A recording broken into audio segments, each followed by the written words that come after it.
అండి అందరికీ నమస్కారం. Welcome to my channel. ఈ వీడియోలో ఏపీ ప్రభుత్వ పెన్షనర్లందరికీ ఇప్పుడే అందిన తాజా వార్త. దీనికి సంబంధించిన పూర్తి వివరాలైతే వీడియోలో తెలుసుకుందాము. వీడియో అయితే ఎక్కడే గానీ స్కిప్ చేయకుండా ఎండ్ వరకు చూసేయండి. అప్పుడే ఇన్ఫర్మేషన్ పూర్తిగా అర్థమవుతుంది. అలాగే వీడియో చూస్తున్న ప్రతి ఒక్కరు వీడియోకి లైక్ చేయండి ఫ్రెండ్స్. ఈ వీడియోని తోటి పెన్షనర్ మిత్రులతో అయితే షేర్ చేయండి. కొత్తగా మన ఛానల్ చూస్తున్నవారు ఇంకా ఎవరైనా సబ్స్క్రైబ్ చేసుకోకుంటే వెంటనే మన ఛానల్‌ని సబ్స్క్రైబ్ చేసుకోండి. దీని ద్వారా నేను చేసే లేటెస్ట్ వీడియోస్ అన్నీ మీ వరకు రీచ్ అవుతాయి. ఇక ఆలస్యం చేయకుండా వివరాల్లోకైతే వెళ్ళిపోదాము. ఫ్రెండ్స్ ఇక విషయానికొచ్చినట్లయితే ఈహెచ్ఎస్ పెన్షనర్ల ఆవేదన పరిష్కారం ఎప్పుడు అని విశ్రాంత ఉద్యోగ మిత్రులు తరచుగా అడుగుతున్న ఒక ముఖ్యమైన ప్రశ్న. ఉద్యోగుల ఆరోగ్య పథకం ఈహెచ్ఎస్ కోసం మా పెన్షన్ నుండి నెల నెల చందా సబ్స్క్రిప్షన్ వసూలు చేస్తున్నారు. అయితే కొంతమంది నుండి 300 మరికొంతమంది నుండి 250 మాత్రమే తగ్గిస్తున్నారు. ఈ తేడా వల్ల మాకు అందే వైద్య సేవల్లో కూడా ఏమైనా వ్యత్యాసం, తారతమ్యాలుంటాయా అనేది ఈ సందేహాలను నివృత్తి చేసుకుంటూ ఈహెచ్ఎస్ పథకం ఎదుర్కొంటున్న తీవ్ర సమస్యలను కూడా మనము వివరంగా అయితే ఈ వీడియోలో అయితే చర్చించుకుందాము. ముందుగా చందాలో తేడా ఎందుకు? మరి చందాలో తేడా ఉన్నంత మాత్రం వైద్యంలో తేడా ఉంటుందా? సో, ఇది వైద్యంలో కూడా ఏమైనా తేడా ఉంటుందా అనేది చూసుకున్నట్లయితే ముందుగా చందాలో ఉన్న తేడా గల కారణాన్ని స్పష్టంగా అర్థం చేసుకుందాము. చందాలో తేడా ఎందుకుందంటే దీనికి గల కారణం మెయిన్ ఒకటోదండి గ్రేడ్ ఆధారిత చందా. ఉద్యోగి పదవి విరమణ చేసే నాటికి ఉన్న పే స్కేల్ అంటే పే స్కేల్ ఆధారంగా వారి గ్రేడ్ నిర్ణయించబడుతుంది. ఈ గ్రేడ్ ప్రకారమే నెలవారీ చందాలో తేడా ఉంటుంది. ఉన్నత గ్రేడ్‌లో పదవీ విరమణ చేసిన వారికి రూ. 300, దిగువ గ్రేడ్‌లో పదవీ విరమణ చేసిన వారికి రూ. 225 చొప్పున వారి పెన్షన్ నుంచి అయితే మినహాయిస్తారనమాట. సో, ఇది వ్యత్యాసానికి గల కారణం అండి. గ్రేడ్ ప్రకారంగా సో, హై గ్రేడ్ ఉన్నత స్థానంలో ఉన్న వారికి రూ. 300 కట్ చేస్తారు. లేని వారికి 225. మరి దీనివల్ల వైద్య సేవల్లో ఏమైనా తేడా ఉంటుందా? లేదా సమానంగా ఉంటుందా? సో, చెల్లింపులలో తేడా ఉంది కాబట్టి వైద్యంలో తేడా ఉంటుందంటే, చందాలో తేడా ఉన్నంత మాత్రాన వైద్య సేవలో ఎలాంటి తారతమ్యం అయితే ఉండదండి. 2 గ్రేడ్‌లు ఒకే రకమైన వ్యాధులకే ఒకే రకమైన చికిత్స ప్యాకేజీలు వర్తిస్తాయి. అలాగే వైద్య నాణ్యతలో గానీ, చికిత్సల లభ్యతలో గానీ ఎటువంటి మార్పయితే ఉండదు. సో, నిస్సందేహంగా ఈ 2 ఒకటే అని చెప్పవచ్చు. కానీ తేడా అయితే ఉంది ఫ్రెండ్స్. ఏంటంటే గది కేటాయింపు, రూమ్ మాత్రమే తేడా. అది కూడా ఈ గ్రేడ్‌లలో మధ్య ఉన్న వ్యత్యాసం ఏకైక తేడా వచ్చేసి హాస్పిటల్‌లో చేరినప్పుడు గది కేటాయింపులో మాత్రమే కనిపిస్తుంది. 300 చందా చెల్లించే వారికి సింగిల్ రూమ్ అయితే కేటాయిస్తారు. అదే రూ. 225 చందా చెల్లించే వారికి ఇద్దరు లేదా అంతకంటే ఎక్కువ ఉండే గది షేరింగ్ రూమ్‌ని అయితే కేటాయిస్తారు. ఇది మినహా ఇదొక్కటి తప్ప చికిత్సకు సంబంధించి ఎటువంటి విషయంలోనూ కూడా వ్యత్యాసం అయితే ఉండదు. ఇదొక్కటి కాంప్రమైజ్ కావాల్సినటువంటి అంశము. ఇక ఈహెచ్ఎస్ వాస్తవ పరిస్థితి మరియు పెన్షనర్ల కష్టాలు. చందాలో చిన్న చిన్న విషయం చందాలలో తేడా చిన్న విషయమే అయినా గూడా అసలు ఈహెచ్ఎస్ పథకం అమలులో తీవ్రమైన లోపాలున్నాయి. లోపాలేం లేకపోలేదండి. లోపాలైతే ఉన్నాయి. అవేంటనేది చూద్దాము. ఇది పెన్షనర్లను తీవ్ర ఆందోళనకు, ఆర్థిక ఇబ్బందులకు గురి చేస్తోంది.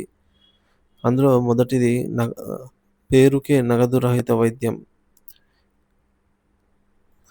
క్యాష్‌లెస్ ట్రీట్‌మెంట్‌ని యూజ్‌లెస్ ట్రీట్‌మెంట్‌గా గూడా పేర్కొంటున్నారండి కొందరు. ఎందుకంటే ప్రభుత్వం జీవోఎంఎస్ నంబర్ 83 డేటెడ్ ఆన్ 25థ్ డిసెంబర్ 2016 ప్రకారంగా ప్రభుత్వం మరియు ఉద్యోగుల వాటాను 50-50గా మార్చినప్పటికీ ఆచరణలో నగదు రహిత వైద్యం అనేది ఒక కలగానే మిగిలిపోయింది. దీనికి ప్రధాన కారణం నెట్‌వర్క్ హాస్పిటల్స్. మరి ప్రస్తుత ప్రభుత్వాలు చెల్లించాల్సినటువంటి బకాయిలు వేల కోట్ల రూపాయల్లో పేరుకుపోవడం ఫలితంగా చాలా హాస్పిటల్స్ ఈహెచ్ఎస్ కార్డులపై వైద్యం చేయించుకోవడానికి నిరాకరిస్తున్నాయి. కొన్ని చోట్లయితే కేవలం కంటి, పంటి సమస్యలకు మాత్రమే వైద్యం అందిస్తున్నారు. సో, ఈ విధంగా చిన్న చిన్న వైద్యాలు అందిస్తూ చేతులు అయితే దులుపుకుంటున్నారు. ఇది పెన్షనర్లను తీవ్ర నిరాశకైతే గురి చేస్తోందని చెప్పాలి. ఇకపోతే రెండవది వైద్య పరిమితి. 10 ఏళ్ల నాటి పాత లెక్క. Financial limit. 2014లో ఉద్యోగులు, పెన్షనర్లు గరిష్టంగా వైద్య ఖర్చుల పరిమితిని 2,00,000కైతే నిర్ణయించారు. మరి నేటికి ఆహ్, 10 ఏళ్ల తర్వాత కూడా అదే పరిమితి కొనసాగటం అత్యంత విచారకరం. ఈ దశాబ్ద కాలంలో హాస్పిటల్ ఖర్చులు, అలాగే మందుల ధరలు, సర్జరీల రేట్లు కొన్ని రేట్లు పెరిగాయి. కానీ ప్రభుత్వం ఈ వాస్తవం దీనివల్ల 3-5 లక్షల వరకు ఖర్చయ్యే పెద్ద ఆపరేషన్‌లను కూడా పెన్షనర్లు తమ చేతి నుండి లక్షల రూపాయలు భరించాల్సి వస్తోంది. ఇకపోతే మూడోది వైద్య ఖర్చుల భారం. ఆర్థిక చికిత్స పొందుతున్న వృద్ధులు వీరి విషయానికొచ్చినట్లయితే వృద్ధాప్యంలో వచ్చే పెన్షన్‌లో సింహభాగం అంటే ఎక్కువ మొత్తం అనేది మందులకే పోతుంది. అలాగే ముఖ్యంగా భార్యాభర్తలిద్దరూ పెన్షనర్లయితే దీర్ఘకాల వ్యాధులకు నెలకు 10,000కు పైగానే మందులకే ఖర్చు చేయాల్సిన దుస్థితి నెలకొంది. రాష్ట్రంలో 80% మంది ఫ్యామిలీ పెన్షనర్లు, సీనియర్ సిటిజన్లు, అలాగే 30,000 లోపు పెన్షన్ పొందుతున్న వారు ఈ కొద్దిపాటి పెన్షన్‌తో కుటుంబ అవసరాలను తీర్చుకుంటూ పెరిగిన వైద్య ఖర్చులను భరించలేక అప్పుల పాలైతే అవుతూ ఉన్నారు. ఇక నాలుగోది రీయింబర్స్‌మెంట్ బిల్లుల జాప్యం. ఇకపోతే నగదు రహిత వైద్యం అందక తప్పనిసరిగా పరిస్థితుల్లో తమ యొక్క సొంత డబ్బుతోనే వైద్యం చేయించుకొని రీయింబర్స్‌మెంట్ కోసం దరఖాస్తు చేసుకుంటే ఆ బిల్లులు సంవత్సరాల తరబడి మంజూరు కావడం లేదు. దీంతో అత్యవసరానికి చేసిన అప్పులు కూడా వడ్డీలు కట్టలేక పెన్షనర్లు మానసికంగా అయితే కృంగిపోతూ ఉన్నారు. ఇకపోతే పెన్షనర్ల డిమాండ్లు, ప్రభుత్వం తక్షణమే చేయవలసిన పనులు. వృద్ధాప్యంలో ప్రశాంతంగా, ఆరోగ్యంగా జీవించాల్సిన పెన్షనర్లు నేడు వైద్యం కోసం పోరాడాల్సిన పరిస్థితి రావడం దురదృష్టకరం. ఈ సమస్యల పరిష్కారానికి ప్రభుత్వం తక్షణమే ఈ క్రింది చర్యలు చేపట్టాలి. మొదటిది బకాయిల చెల్లింపు. నెట్వర్క్ హాస్పిటల్స్‌లో చెల్లించాల్సిన బకాయిలను వెంటనే చెల్లించి అన్ని రకాల వైద్యాలకు అన్ని హాస్పిటల్స్‌లో నగదు రహిత వైద్యం సక్రమంగా అందేలాగా చూడాలి. ఇకపోతే రెండవది వైద్య పరిమితి పెంపు. ప్రస్తుత వైద్య ఖర్చుల కోసం అనుగుణంగా ఈహెచ్ఎస్ పరిమితిని 2,00,000 నుంచి 10,00,000 లేదా కనీసం 15,00,000కైనా కూడా పెంచేలాగా చర్యలు తీసుకోవాలి. అలాగే ఇక మూడోది ఇన్సూరెన్స్ విధానము. ఇ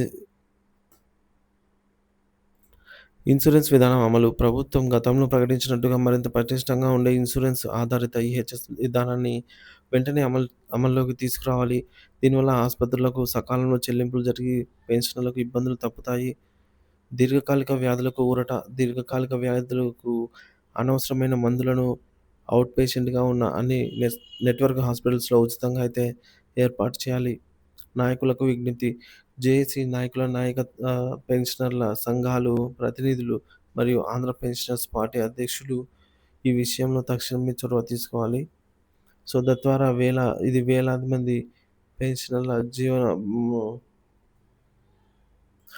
పెన్షనర్ల జీవస్మరణ సమస్య. ప్రభుత్వంపై ఒత్తిడి తెచ్చే ఈహెచ్ఎస్ పథకాన్ని పూర్తి స్థాయిలో పనిచేసేలాగా పెన్షనర్ల కన్నీళ్లు తుడవాలని మనస్ఫూర్తిగా కోరుకుంటున్నాము. మీ పోరాటమే మాకు ఆరోగ్య భరోసా అనైతే చెప్తున్నారు ఫ్రెండ్స్.